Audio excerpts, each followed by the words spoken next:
Hi guys, it's me Roslyn and welcome back to my YouTube channel.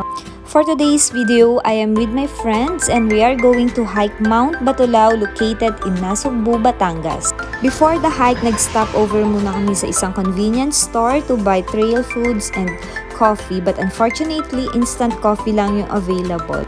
So this is our last option. Talagang kinatok ko si McDonald's kahit close na sila.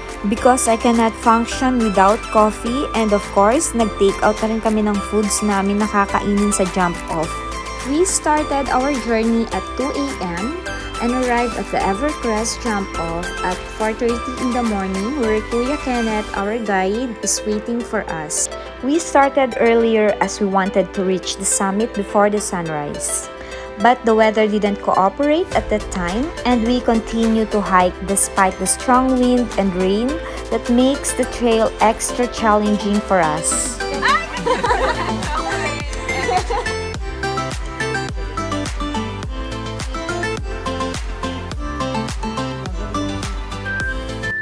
Mount Batulao is a famous hiking destination in South, and it is located in Nasugbu, Batangas. It has an elevation of 811 meters above sea level or 2,660 feet. The trail is beginner-friendly and has a difficulty level of 4/9.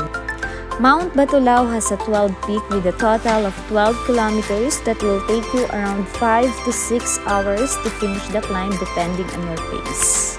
It features rolling slopes, open trails, grass ridge, and coastal town of Batangas, so get ready your sunblock and sun protections. From the peak 8 up to the summit, you have to be extremely careful because the trails are really steep. There are loose stones and the winds can set off your balance. It is best hiking with friends. It keeps you motivated, make you more adventurous, and be more consistent. So not only will you get out there, you'll do so more often and perhaps get further into the wild.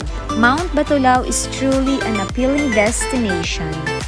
At the summit, the rocky landscape climax into the beautiful formations set in the background of the plains of Cavite and Batangas. Views includes the peninsula of Calatagan, the coastline of Nasugbu, Mount Talamitam, the mountains of Maragondon, Cavite, the Tagaytay Highlands, Taal Lake behind it, and Mount Makulot. Here are some things to remember that might help you before the hike. Camping in the summit is not allowed. There is a designated campsite at the foot of the old trail.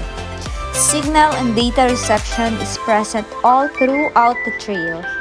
The trail can be very muddy, especially after a heavy downpour, so wear your best hiking shoes. It's also best to hike on a weekday to avoid crowds. There is no water source available.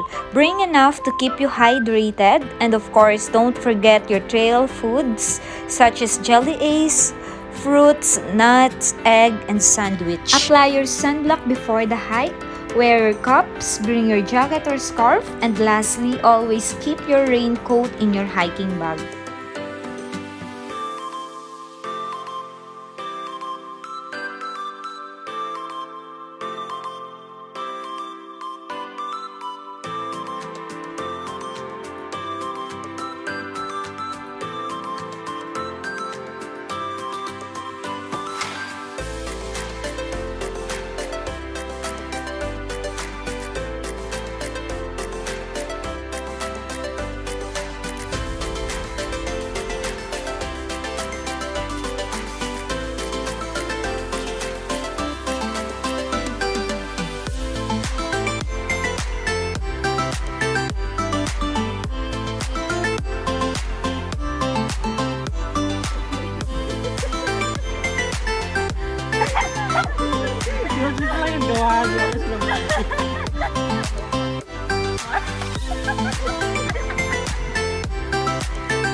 finally arrived here sa summit ng Mount Batulao and sobrang fog.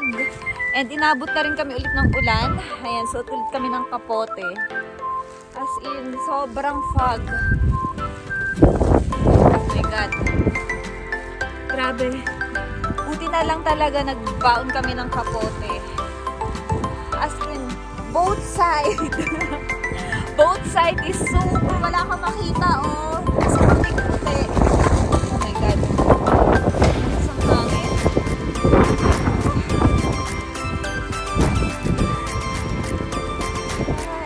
Ayan, meron dito. Ipaantay lang kami ng medyo. Oo,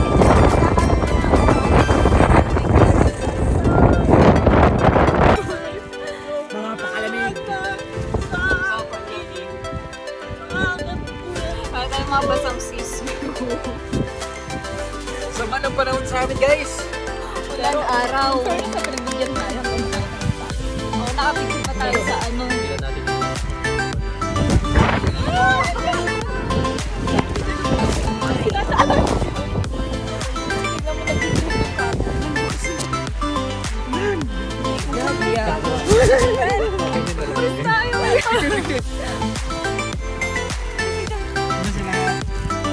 Mag-unboxing muna tayo ng ano? Plastic.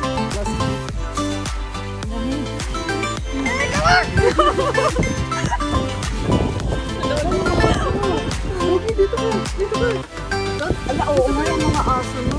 Hindi mainit ko taon ng mga aso. Lalamig kayo yung sa'yo kanina, no?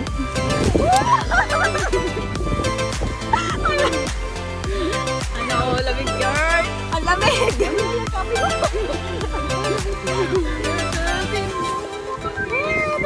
Pangmalabo. Labo, basang-basa na. Saan ba yan, ha? Yung ano na. Uy, paano? Tapos yan yung ano mo? Raincoat. Raincoat? Ano yung plastic lang?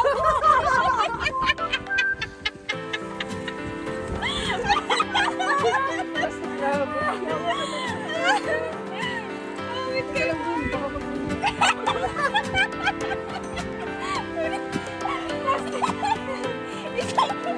Isang pagkakamali mo lang dyan bukas niya. Ang galing niya. Mark! Pak! Binili mo. Bye! Mark! Parang ba yan? Tingnos?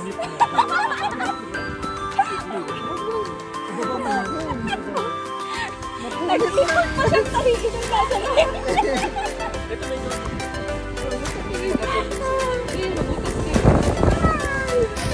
At this moment, we were just enjoying the weather and waiting for the clue. Guys, please, I don't recommend you to buy plastic raincoat. Instead, invest in a better quality raincoat na magagamit nyo ng maraming beses and mapoprotektahan kayo sa weather.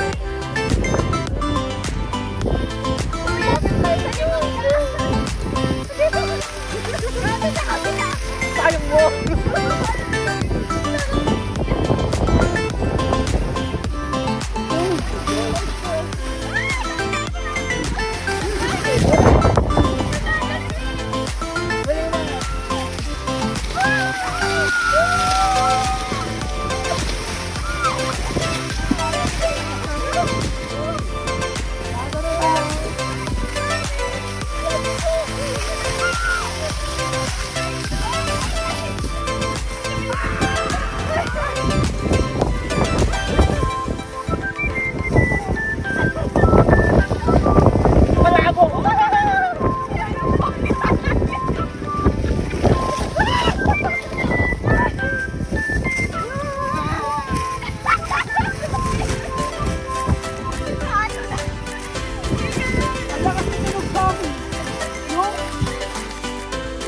Thank you so much guys for watching, and I hope you enjoyed this video, and don't forget to like, subscribe, and click the notification bell below for more updates, and see you on my next one.